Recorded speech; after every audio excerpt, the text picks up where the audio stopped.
Hello friends, today I'm presenting Phaco in cataract with Argentinian flag sign. To start with, see I'm pointing towards the pockets that are so beautifully seen in this patient, and initially the side ports were made, and the side ports are usually made 2 to 3 clock hours from the main incision. And now something about this patient was a female of 39 years, and it was not a very hard cataract, and you can see that it was an intermittent cataract. And intermittent cataract, the most important thing that we have to take care is while making a rhexis, because these are the cataracts which are notorious, and the rhexis has a high chance to extend towards the periphery. So I tried to stain the capsule nicely so that I could demonstrate my maneuvers, because in such cases at times I do a spiral rhexis, but something else happened, and it was not what I had planned. And see, I'm pointing towards the fluid in the center which was visible, and this is the fluid. It generally leaks out when you make the first incision, and see, the fluid was seen coming out, and I expected that it would release some of the pressure, but and I was planning my next move, but then suddenly the axis that neck extended and there was an Argentinian flag sign. Now there was a lot of queries and questions in my mind. Now what should be done? So for beginners I would suggest that you could either convert to SICS in such cases. If Phaco, then how to proceed for Rexis, and what are the things that we have to actually take care. And see, since there was already an Argentinian flag sign, so I thought to aspirate some of the fluid, and I went into the different pockets and I tried to aspirate. And the purpose why I did this, because I wanted to see whether I could get any aspirate in my syringe, and I would just express it out on the cornea, just to show whether there is any aspirate. You can see I'm going into different pockets. You can see that there is a dip when I just pull my plunger of the syringe. There is a depression, that means there is some suction is created. So I wanted to show actually what all aspirate do I get, but there isn't any visible aspirate or any visible fluid in the syringe. But on repeated attempts, what I could just get was a small, very small flake of the cortical material. And see, I'm going again inside, and I'm going inside the pocket, and I'm trying to aspirate. If there is any fluid inside the pocket, I'm going again into a different pocket. I'm trying to aspirate, and now see, I would be expressing that out onto the cornea, and you could just appreciate a very small flake will come out. So I was really doubtful that are these pockets actually, can we aspirate something out of them? Are there any, I mean, is there any fluid really in these pockets? Now you can see there is a small flake that came out into the cornea. I'm pointing towards it, and that was the only thing I could get into the syringe, and not any fluid as I have shown. So now I would be proceeding with the Rexis. The flap which was in front of the main incision, I used Vana scissors to create a nick, and my intention was to create a semicircular Rexis, because that was only possible. So after making a nick with the help of Utrata C, I am trying to create that circular, or rather we should say semicircular Rexis in that half. Now the problem was how to deal with the flap which was sub-incisional, how to create a nick in that. So see, I went in again, but this time I used vertical scissors, which I generally use in my retinal surgeries, to create a nick from this side, because see, this is a fine instrument and that can be inserted through your side port, and you don't need to enlarge your side port in this maneuver. So I used this vertical scissors to create a neck, and now with the help of Utatas again, I would be creating another semicircular uh, rexis in this part of the flap, and I was successful in both the times.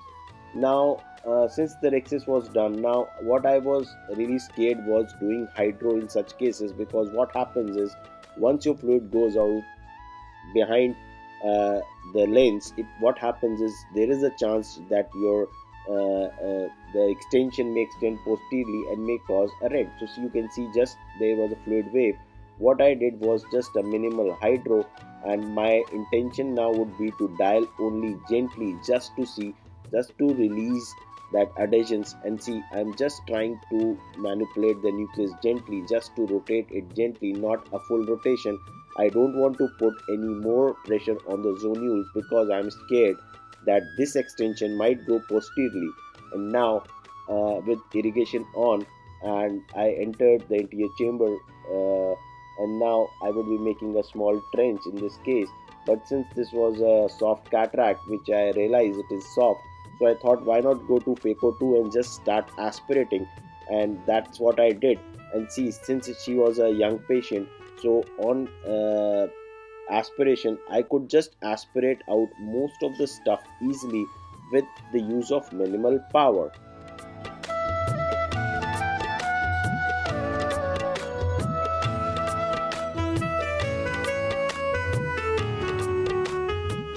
Now, during irrigation and aspiration, one has to be careful just to hold the cortical pieces, the cortical remnants that are left, because there are free edges of the capsule also, and you might catch them.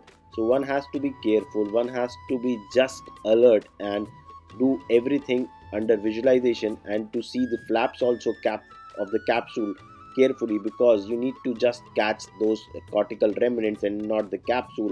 Because if you would just catch that capsule flaps, you might cause a dialysis, or maybe that extension may happen and that could create a rent. So one has to be careful here while doing the irrigation and aspiration of the cortical remnants.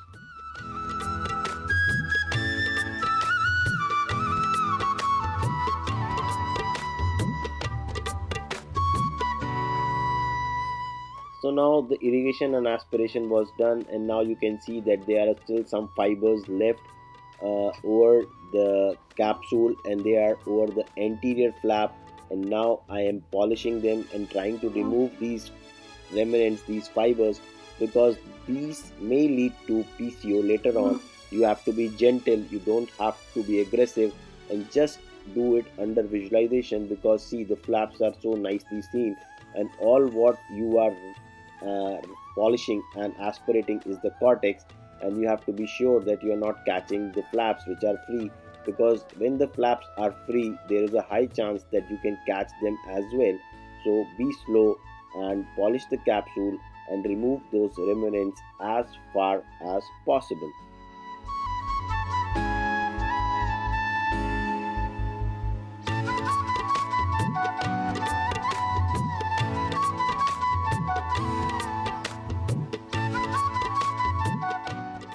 See, now I am aspirating along that free edges of the capsule, because I feel that some amount of cortical remnants is still left. And now you can see I would be just aspirating, and now here you can see that cortical remnant which was left was aspirated. And now most of the cortex was aspirated, not most, actually all the cortex was aspirated, and polishing was also done. And now you can see here some fluid is visible, some bubbles are visible. Probably these are still some fluid remnants of the intumescent cataract which can be seen here. And now after washing everything, the IL implantation was done under visco, because hydroimplantation in such cases may again cause extension and may cause a PCR.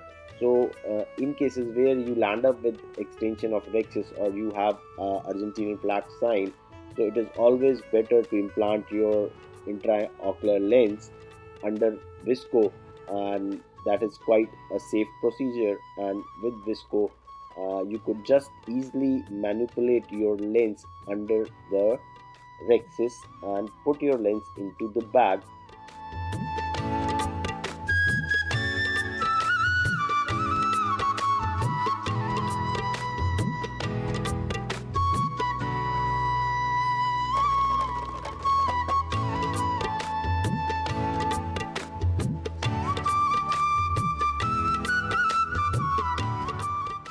One thing I am showing here is after doing so much of visco wash and removing all the visco and all that remnants, still I encountered some of those bubbles which were coming when I stopped my irrigation and aspiration. I mean this visco wash.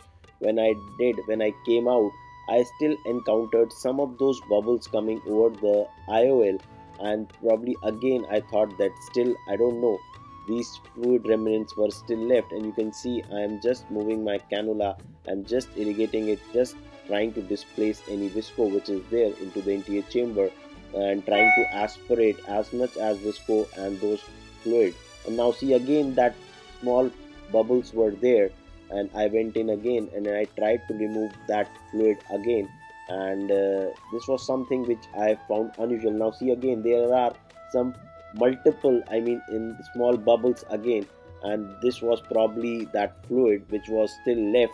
And I washed it again and did wash it to the maximum extent I could, and I took time here in washing that visco and that remnant fluid which was there.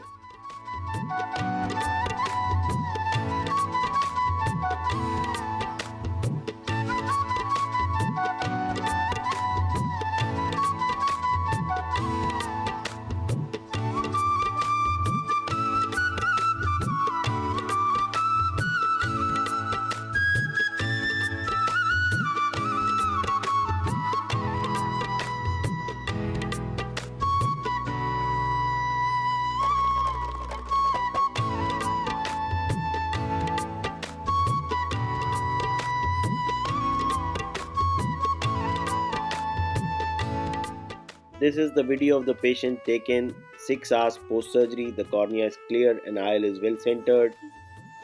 Thank you for watching. You can subscribe me on YouTube at Ashish Mitra 14.